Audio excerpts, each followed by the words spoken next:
آغاز انسانیت سے جب اللہ تعالیٰ نے مرد کو سربراہی حیثیت عطا کی تو صرف اسے برتری ہی نہیں دی بلکہ اسے وہ ذمہ داریاں بھی عطا کی گئیں کہ جن کا بوجھ شاید ہی انسانیت کی دوسری جنس برداشت کر سکتی۔ حضرت آدم علیہ السلام وہ پہلے مرد تھے جنہیں تخلیق انسان کی بنیاد بنایا گیا، زمین پر علم، عقل اور عزت کی علامت قرار دیا گیا۔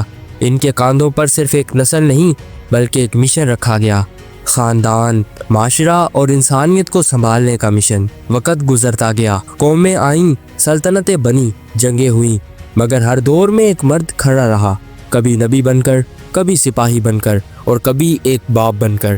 وہ مرد جس نے کشتییں نوح چلائی، وہ جس نے ابراہیم کی طرح قربانیاں دی، وہ جس نے موسیٰ کی طرح ظلم کے ایوانوں میں جا کر فرعونوں کو للکارا، اور وہ جو امت محمدیہ کا وارث بنا، جو عدل، غیرت اور رحمت کے ساتھ جینے کا عادی تھا۔ آج اس مرد کو کیا ہو گیا ہے کہ وہ اپنی پہچان بھی کھو بیٹھا؟ وہ مرد جو میدانوں کی زینت ہوا کرتے تھے آج وہ مشینوں میں گم ہو گئے ہیں، سچ بولنے سے ڈرتے ہیں، محبت جتانے سے جھجکتے ہیں اور اپنے وجود کی تعریف خود بھول چکے ہیں۔ آج یہ ویڈیو انہی بھولے ہوئے مردوں کے لیے ہے جو اب بھی اپنے اندر ایک آزاد آدم رکھتے ہیں، مگر دنیا نے انہیں اسے پہچاننے نہیں دیا، کیونکہ مرد صرف جسم نہیں، ایک عہد ہے، ایک ایمان ہے، ایک امتحان ہے۔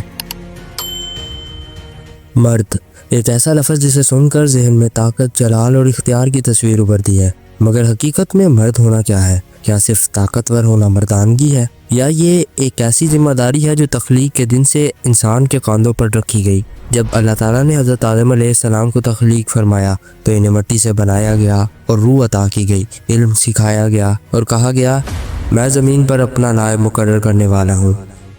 یہ وہ لمحہ تھا جب انسان کی اصل پہچان لکھی گئی۔ اسے جو مقام اللہ تعالیٰ کی طرف سے عطا ہوا تھا وہ نہ تو بادشاہ تھی اور نہ بے بہا دولت، بلکہ یہ عہدہ ایک امانت تھا۔ پھر زمین پر اس کا سفر شروع ہوا۔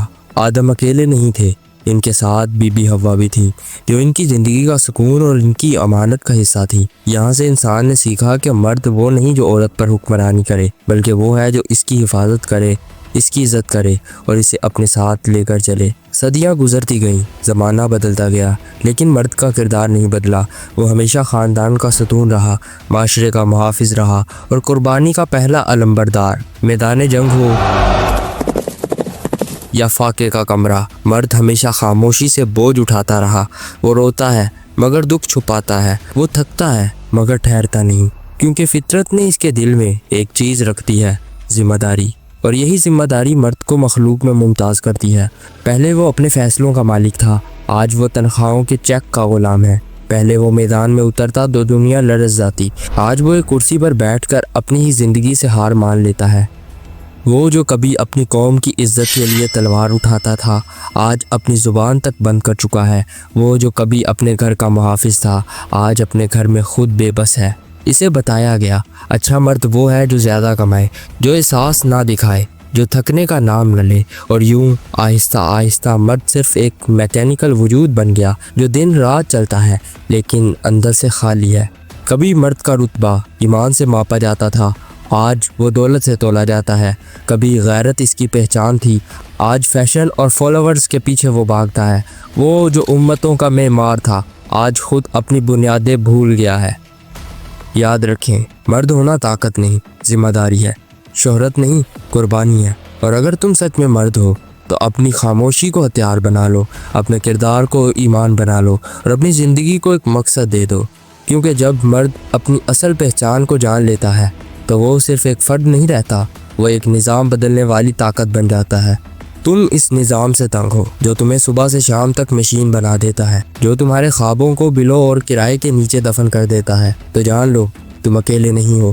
یہ وہی نظام ہے جو مرد کو زندہ تو رکھتا ہے مگر جینے نہیں دیتا، جو اسے ایک نمبر، ایک ملازم، ایک فائل تک محدود کر دیتا ہے۔ لیکن یاد رکھو تمہیں اس نظام کے لیے نہیں بنایا گیا۔ تمہاری رگوں میں وہی خون دوڑتا ہے جو طارق بن زیاد نے سمندروں میں بہایا تھا، جو صلاح الدین نے مارکوں میں بہادری کے نام پر پیش کیا تھا۔ تمہارا وجود ایک مقصد کے تحت ہے۔ اگر تم اس دائرے سے نکلنا چاہتے ہو تو قربانی کے لیے تیار رہو، کیونکہ راستہ ہمیشہ انہی کے لیے کھلتا ہے جو اپنی نیند، اپنی آسائش اور کبھی کبھی اپنی عزت تک کو قربان کر دیتے ہیں۔ یہ دنیا تمہیں آرام دینے کے لیے نہیں بنی، یہ تمہیں آزمانے کے لیے بنی ہے۔ اگر تمہارا مقصد صرف زندہ رہنا ہے تو تمہاری زندگی کبھی زندہ نہیں ہوگی، لیکن اگر تمہارا مقصد کچھ بدلنا ہے تو تمہاری موت بھی زندہ رہے گی۔ بس فرق یہ ہے کہ آج میں اور تم اپنی طاقت سے بے خبر ہیں۔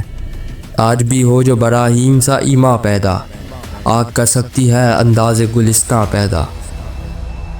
یہ وہ جگہ ہے جہاں ہم سب مل کر آواز بنیں گے، تو سبسکرائب